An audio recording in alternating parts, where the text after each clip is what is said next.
So the topic of today's talk is Sri Aurobindo and contemporary India. In a way, his relevance, his message, and what we can learn, imbibe, practice, and hopefully through that evolve so that we embody Indian culture, we embody the truths that are the foundation of Indian culture.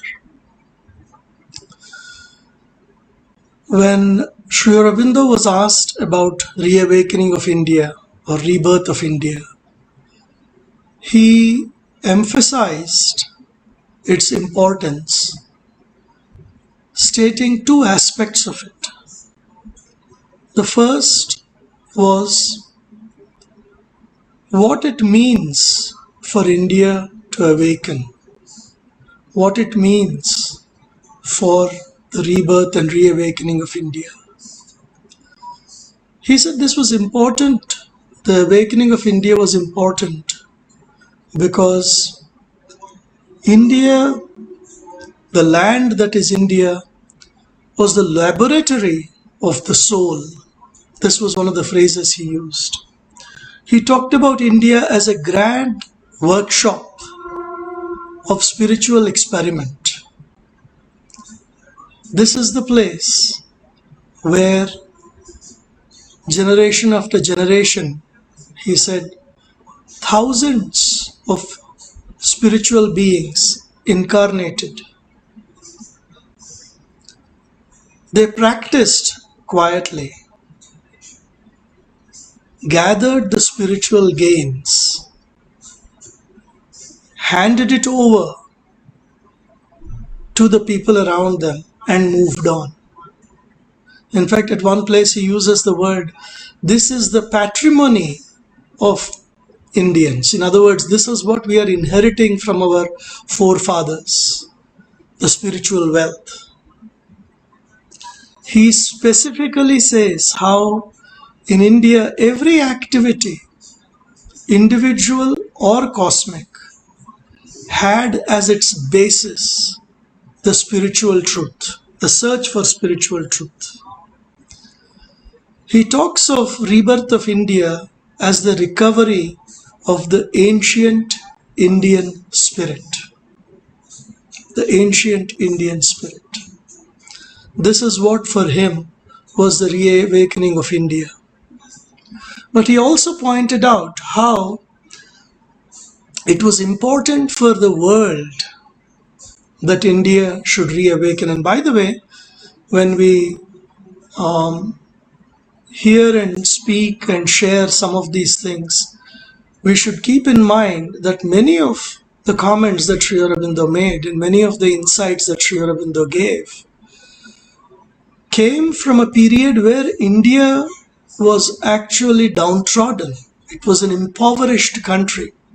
For anyone to speak of India in these terms was almost shocking. I mean, here he is talking about the highest heights of Indian civilization. But the circumstances he was saying these and sharing these things were dismal, pathetic. Completely downtrodden nation, completely shackled nation, where people were lynched, murdered, poverty was everywhere, illiteracy was everywhere. There was nothing but gloom and doom during the times when these words were written. And Sri Aurobindo has the audacity to write that the reawakening of India was important for the human race. It was important for the entire world. And he explains why. He says India was the cradle and keeper of the greatest principle of human evolution. The greatest principle of human evolution. And what is this greatest principle? He says it is the Sanatana Dharma. He talks of Sanatana Dharma as the universal and eternal truth. And when he elaborates about Sanatana Dharma, he says it is not only enshrined in the Vedas and the Upanishads and the whole Itihasas, Puranas. It is not only that. He actually uses a phrase where Sanatana Dharma could not reject the Bible or the Quran, because the truths that are espoused and elaborated by Sanatana Dharma, the essence of those truths is what is reflected in the Quran and the Bible also. So when we speak of much of Sanatana Dharma, and in the subsequent portions of this talk we will discuss more of the truths and underlying principles and all of that, there is a larger framework of timelessness and universality in which Sri Aurobindo saw Sanatana Dharma. And when we speak of how Sanatana Dharma is important, is it only what Sri Aurobindo said 100 years ago? Probably not. As we discuss Sanatana Dharma in the 21st century, one framework in which we should see what all of this means is like this. In my own career, for example, I spent a bit of time in Silicon Valley. In 21st century, when we talk of Silicon Valley, we don't talk of, oh, it is an American concept. We have accepted Facebook, the medium with which we are all coming together.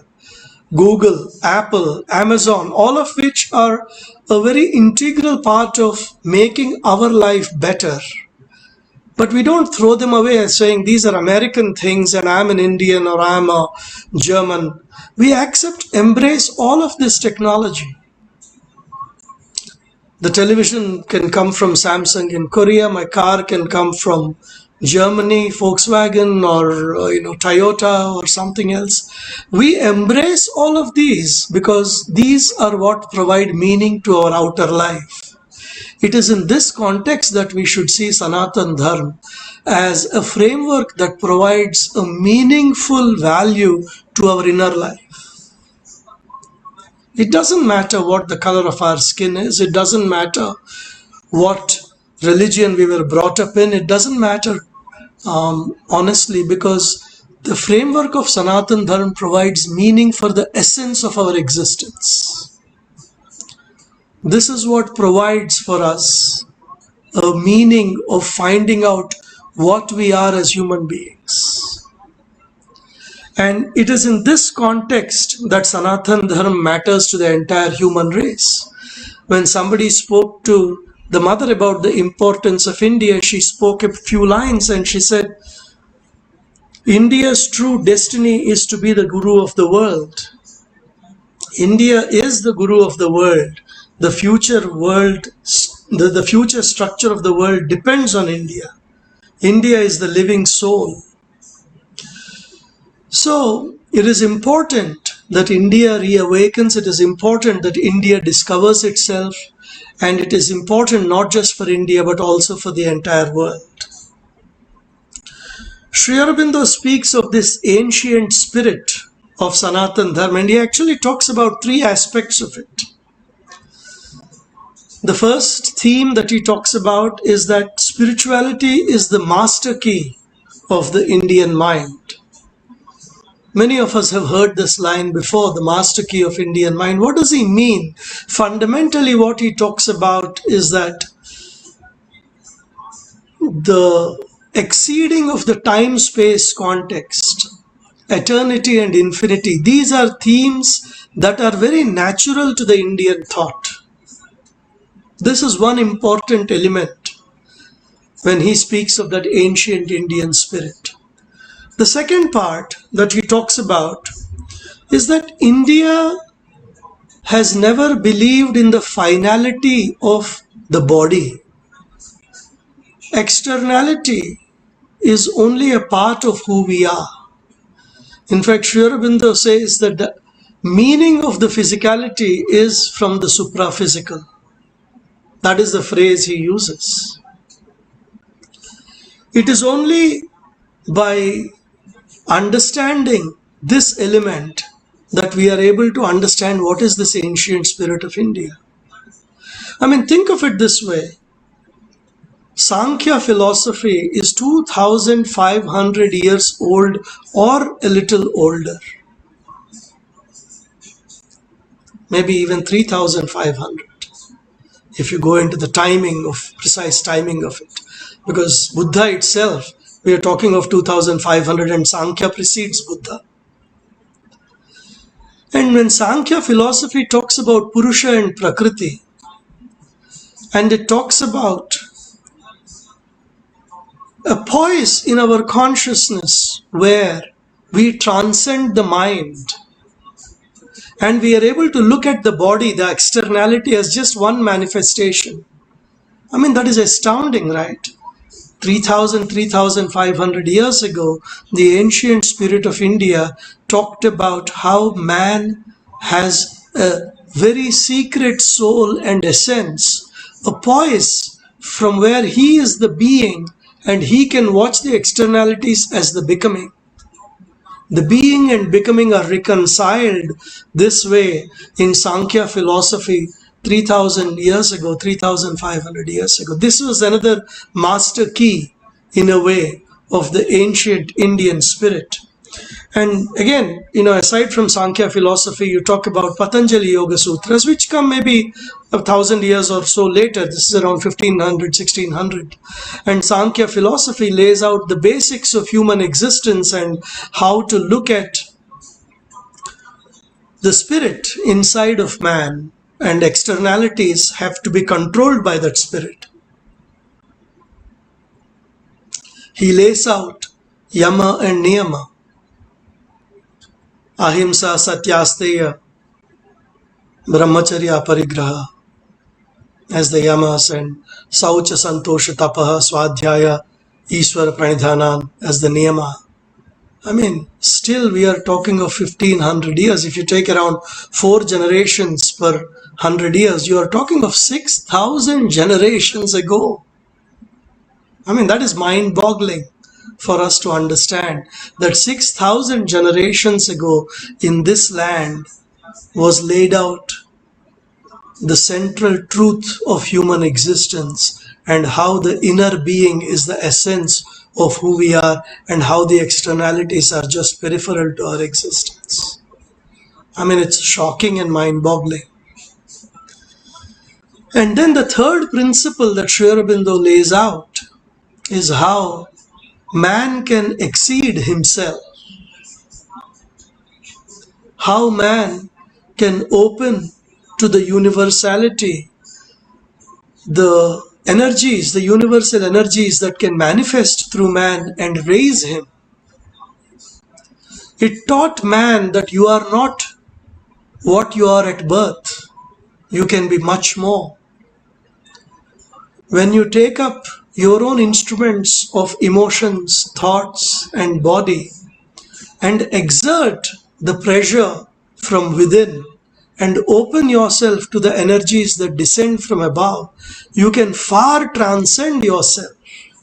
You can far exceed yourself. These are 3 principles that Sri Aurobindo talked about. First, that spirituality is the master key, that infinity and eternity are native to you. Second, there is an inner and an outer being. This is what we talk about when we do workshops for the youth also. The externalities are only very limited. There is a supra-physical. And it is possible, most importantly, for man to exceed his own capacities and his own nature. These are the ancient principles that Sri Aurobindo talks about. Then, of course, when we talk of contemporary India, what does it mean? When we look around today, particularly if you turn on the Indian television, probably between 7:30 and 10, you see nothing but chaos. You see nothing but argument. You see nothing but debates, points of view, counterpoints of view. And you almost perceive a lot of negativity. you almost perceive an India that is breaking at its seams. The divisions seem to be increasing. Corruption seems to be everywhere. There's probably not a single Indian that is untouched by corruption in one way or the other, either as a giver or as a receiver. There is much more poverty than any of us would like. And globalization, while it seems to have brought us material comforts, it seems to be breaking our ethical and moral frameworks that have been holding together the India as a society. The phrases that we can think of as chaotic confusion of opinions, standpoints, tendencies that prevent any easy, clear and decided development. While this sentence holds good today, this was a sentence Sri Aurobindo wrote 100 years ago. So it was as good 100 years ago. The confusion existed then, the confusion exists today. But if you contextualize India, and we are approaching the 75th year of India's independence, during the first 25 years of independent India, we had an impoverished India, we had a corrupt India, we had a starving India.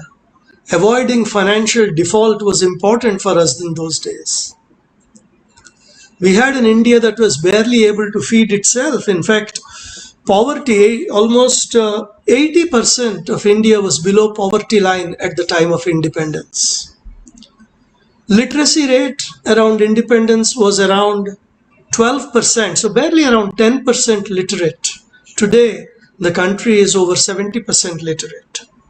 Today, the country is over 70%. 70% of India is over poverty line. And for those of us who are here today, the life expectancy around the time of independence was barely 30 years, which means most people died at the age of 30 years. Today the life expectancy is 65. And during my lifetime, I expect it to touch 80. There are many indicators, social and economic, that put India in top 10 today.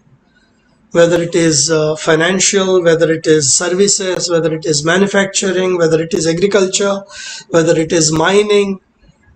We have come a long way. The first 25 years was survival. The next 25 years is when we started growing, and that is when we started exceeding the average parameters for the world. And today, around 75th year of India's independence, we are doing fairly well. And in a country that has existed and a culture that has spanned 5,000, 10,000 years ago, what is 70 years of independence? What is 75 years of independence? Not even 1% of our long journey. We have done fairly well. In fact, I would argue that India has thrived socially, economically, and even culturally. I mean, when you look at soft power of India, true, 1,000 years ago, India culturally spanned from Afghanistan on one side to Indonesia on the other. I mean, just getting our head around it is something profound. Indian culture spanned from Afghanistan to Indonesia. And if you look at Buddhism as a gift of India to the world, one could argue that the culture spread up to South Korea and Japan as well. So at one level, the influence of India spanned half of human population. I mean, that is something that we need to really get our head around. Half of India, half of the world population was in some way, shape or form directly influenced by the Indian culture, mythology, religion, spirituality and so on. During the first 25 years of Indian independence, most of India was still ruled by a generation of people that were groomed by Britishers. They were diffident about India. They were shy about being Hindu. In fact, I would argue that Indian Foreign Service was still under that same hypnotism of Anglicization and Europeanization almost up to 2000. Very few of them felt proud about India. Most of them felt diffident about India. It is only in the last 15 years we are talking about a crop of the administrative services officers who are awakening to a new India.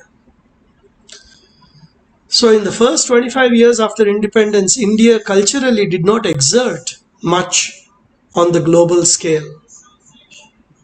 However, while the administrative and foreign services were shy and hiding, there was a period of 25-30 years where Paramahamsa Yogananda, Chinmaya Mission, Ramakrishna Mission, ISKCON, Shivananda Ashram, so many spiritual organizations of India took the Indian spirituality to the world at large.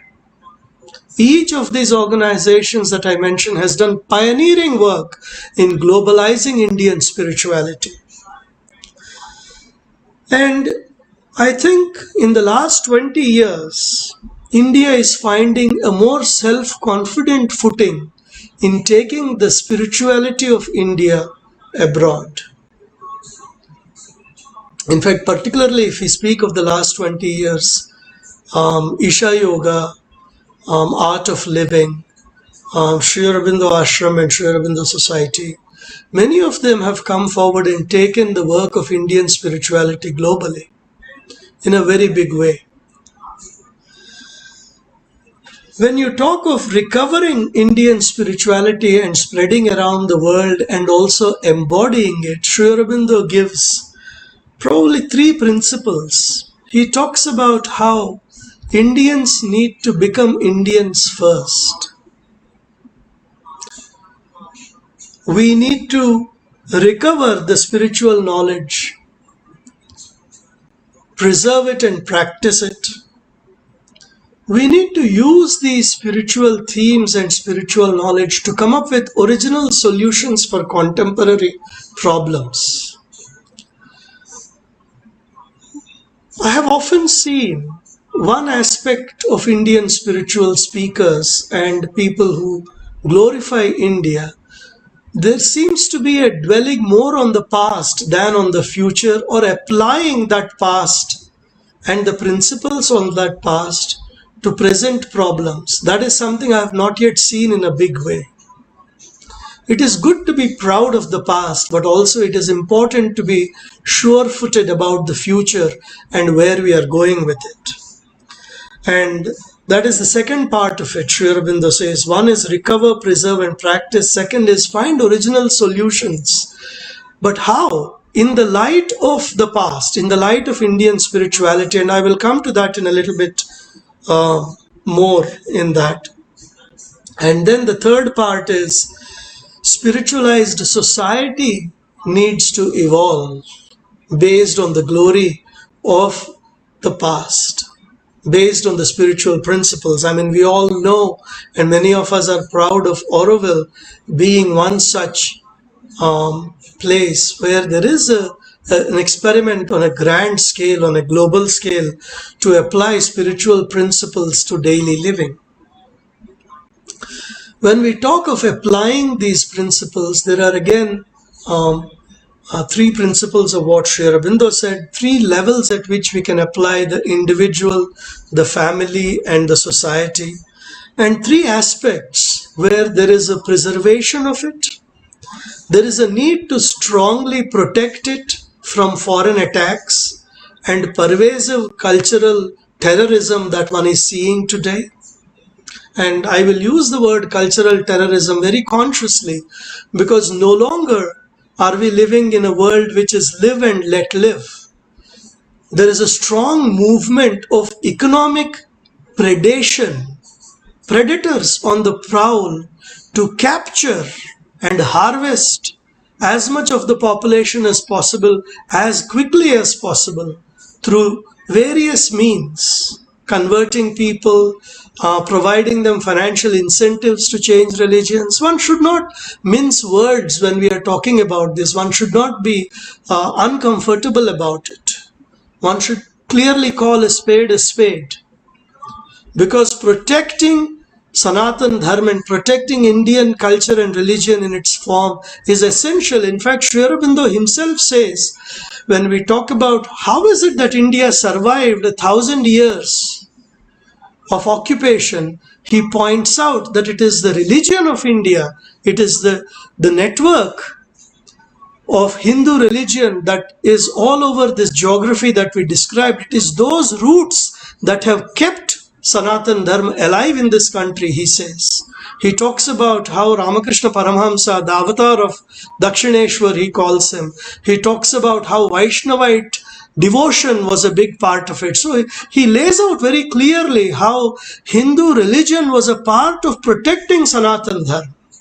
The lofty Vedantism is great, but it cannot survive in a large population if it doesn't have its roots in the practice of Hinduism. One should not be ashamed of it. One should be very clear. If you don't protect Hinduism and somehow convert Hinduism to a nebulous Vaishnava, the Vedantic thought of, something that is above the reach of the common man, when the roots of the Hindu religion are cut, that day the roots of Advaita are cut, that day the roots of Sanatana Dharma are cut. So somewhere the protecting of Hinduism, protecting of Hindu Dharma, protecting of Sanatana Dharma is something one has to actively take. So there are two aspects I talked about, how there is a preserving of it, where there is a protection of it, and then there is a propagation of it. At the social level, it is propagation, because please understand, Hinduism has never believed in ahimsa alone. And Sri Aurobindo says this. When you read on nationalism, or when you read Sri Aurobindo's Renaissance of India, or when you read the Karma Yogin, he is very clear.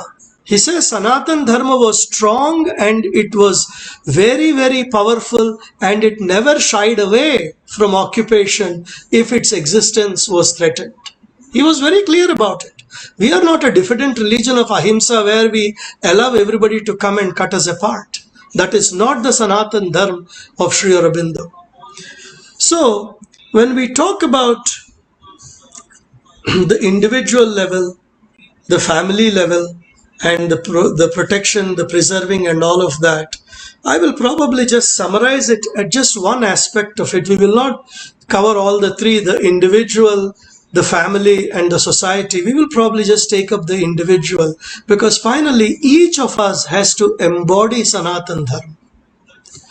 Each of us has to embody the truths of India that are eternal and infinite. What does it mean? The first thing that Sri Aurobindo says is that each of us has to become an Indian first. What does it mean? We have to understand this with a little bit of openness. We have to understand this with a little bit of non-judgmentality.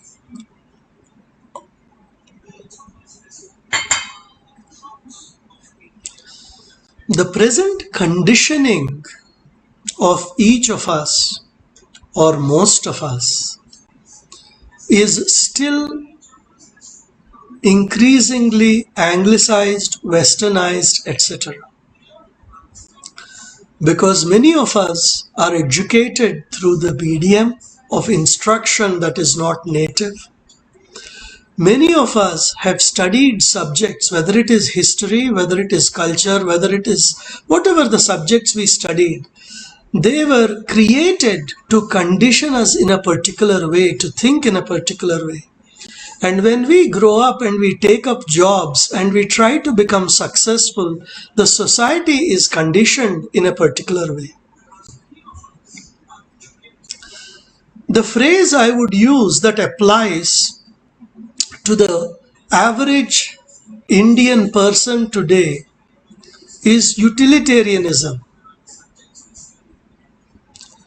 I am conditioned by my social behavior which is centered around utilitarianism. What does it mean? Anything I do whatever I want to earn, whatever I want to profit by, wherever I want to invest, however I want to structure my family, my life, it is all conditioned by one word: utilitarianism. What is the benefit of doing this? Why do I need to do it? What do I get out of it? And in that path of utilitarianism of personal profit and benefit, I am willing to sacrifice a little bit of my honesty, a little bit of my integrity, a little bit of my dharma. Because if this is not the truth of India today, we would not have corruption to the way it is. The reason corruption exists is because of utilitarianism. I benefit, I want to grab a little bit of money here, even if it violates my dharma, even if it violates my integrity.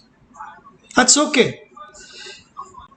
We have forgotten that karma and dharma go together, and that has to be brought back. The Indian middle class thought has to be brought back to accept karma. It has to be brought back to rely on the principles of Sanatana Dharma. And as an individual, when I embody this, this is what my children will embody. And when my children embody this and I embody this, this is what my society will embody. And if this is what my society is, then that is what my country is. So the minute I sacrifice my dharma to the altar of utilitarianism, I am sacrificing my ethics and principles, and this is where I need to rekindle my Sanatana Dharma. In fact, talking to even youngsters, Sri Aurobindo said, find Vedanta, Gita and Yoga. And he's talking to people, children who are barely 19 and 20. When we talk of Vedanta today, it is a post-retirement project for many of us. No. Sri Aurobindo encouraged people in their teens and 20s to find their self-dharmic principles in Vedanta, Gita and Yoga. Our social conditioning has to be deconditioned in the light of Vedanta, in the light of Gita, in the light of Upanishad. We have to decondition ourselves and recast our work, recast our social interactions, recast our ethics, recast our morals in the light of Sanatana Dharma.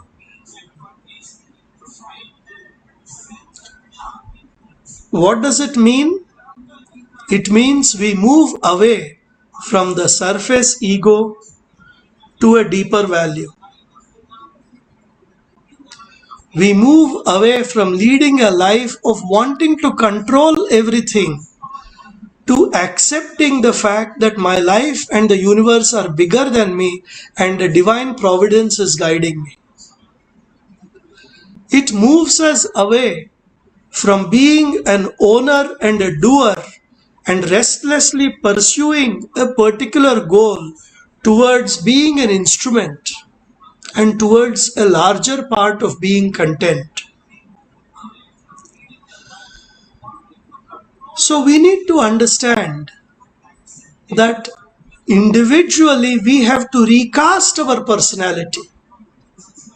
We have to let go, we have to make a few sacrifices and evolve ourselves into a higher light. This is what practicing is, and this is what preserving Sanatana Dharma is. It is not enough that each of us develops intellectual capacity by reading Veda and Gita and then we can talk to 10 people. We have to break our nature and recast our nature on the dharmic principles. What is in our head has to be brought to our heart, and then it should flower in our behavior towards the family and the society. And then if we choose, if we want, we can take up other elements of arts, literature, culture, music, poetry, and try to bring out the truth of Sanatana Dharma of that particular field and try to propagate it. If we can't do it, somebody else is doing it. We spend our money or our physical labor to support such people so that Sanatana Dharma rises in this country of India. Many of us have capacity to try to take this from an individual to the family and from the family to the society. If the head of the family is utilitarian, the children will also become utilitarian. And when the children become utilitarian, they will look at me when I am 80 and they have no more utility for me, so they will cast me away. So utilitarian children are dangerous for the future of India, and they are also dangerous for my own retirement in a way. We don't want our children to be utilitarian. We want our children to grow into the truth of Sanatana Dharma. And particularly for children, encouraging them with mythology is a good way. More than spirituality for children, the form becomes meaningful, and offering the religion in a meaningful way where a teenager understands how to do a 10-minute puja. Today most children don't know. आरती पहले देते हैं या पहले प्रसाद चढ़ाते हैं, ये समझ में नहीं आती है. We can train our children in that. Yes, the external form may be still external, but it helps preserve the essence and it helps our culture propagate. So many things are possible if we choose to make our family also cast in the light of Sanatana Dharma. And so we talked about individual, we talked about family, then the society part is, again, I'll come back to the 3 P's: the preserve, the protect, and the propagation. At the social level, the protection and propagation is our responsibility. If we believe in Sanatana Dharma, we have to take all of this up. And then if we are able to do that, then we come to the third thing that Sri Aurobindo pointed out: creating a spiritual society. How do we create a spiritual society? So this, in a way, summarizes what I had to say about how to live in contemporary India and how to contribute to contemporary India in the light of Sri Aurobindo's teaching, in the light of teaching of Sanatana Dharma.